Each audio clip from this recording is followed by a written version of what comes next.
My father had a secret hidden behind locked drawers, drawn curtains, and a silence that echoed louder than words. He was a serious man, a war vet, a business owner, a man who never missed church. But there was one thing he never talked about, not to my mom, not to me, not to anyone, until one day I opened the wrong door.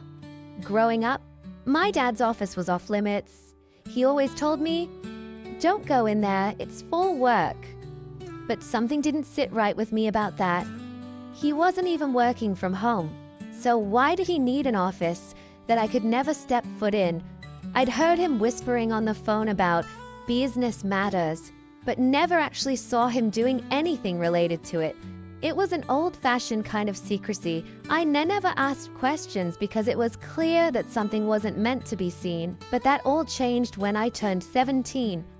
It was a Sunday afternoon. Mom and Dad had gone out of town for a family wedding. I had stayed behind because I was feeling sick. Lying on the couch, I flipped through channels, but nothing could keep me entertained. The house felt too quiet, too empty. Then I noticed something strange. The door to my dad's office was slightly ajar. I had seen it close hundreds of times, the lock always clicking shut behind him, like a warning. But today, the door was barely open.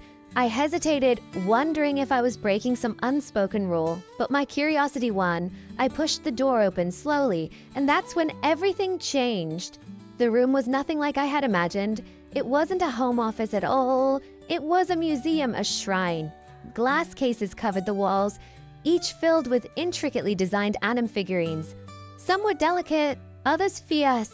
Each one seemed to tell a story. I couldn't understand it at first. My dad, the stoic man who didn't even like talking about TV shows, had an entire collection of these anime figures. Some of them I recognized, characters from the shows I secretly watched late at night. But others, I had no idea where they were from.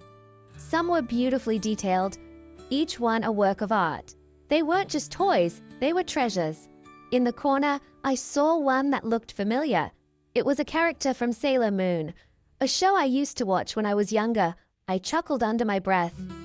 Then, I saw more. Figures from shows like Neon Genesis Evangelion and Ghost in the Shell. I'd always thought my dad was so distant, so unyielding. But here, in this room, was a side of him I never knew existed. A side that loved something so pure, so vibrant.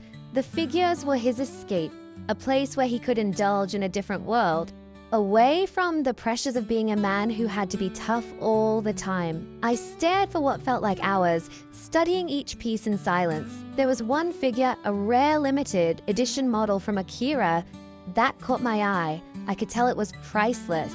It was positioned on a pedestal in the center of the room, illuminated like a crown jewel. Then, something strange happened. I realized that my heart was racing. For the first time in years, I felt a connection to my father, not through his work or his gruff exterior, but through this unexpected world of art and imagination. But then, I heard the sound of the door opening behind me. My dad had returned home early. I froze, panic rising in my chest. I wasn't supposed to be here. I wasn't supposed to see this. He stood there, his eyes narrowing slightly as he took in the sight of me standing in front of his collection. For a long moment, we just stared at each other. Then he spoke, his voice calm but firm. "You weren't supposed to see this." I didn't know what to say. The words were stuck in my throat. Finally, I found my voice. "Why didn't you ever tell me, Dad? Why? Why keep it a secret?" He let out a sigh, running a hand through his hair. His face softened, the hard lines that had defined him for so long melting away. "It's complicated," he said, his voice heavy with regret. "I didn't want you to think I was weak. Men like me don't show this side of themselves. Not in public. Not in this world." I stepped closer to him, still feeling the weight of what I had discovered. "But it's beautiful, Dad. Why hide it? These figures, they're incredible. They're more than just toys." He looked at me, the walls he'd built around himself crumbling a little more. "They're part of who I am, and I was afraid you wouldn't understand, that you'd think I was strange." I shook my head. "I don't think you're strange. I I think it's cool. It's like a secret world you created." He looked at me for a long time, his face unreadable. Then, for the first time in my life, I saw a small smile tug at the corners of his mouth. "You really mean that?" he asked softly. I nodded, feeling a weight lift from my chest. For the first time, I saw my father as a human being, not just the strict authority figure I'd always known. That moment marked the beginning of something new between us. Over the next few weeks, I started visiting the office more often. We would sit together, and he would tell me stories about each figure, where it came from, why he'd chosen it, what it represented.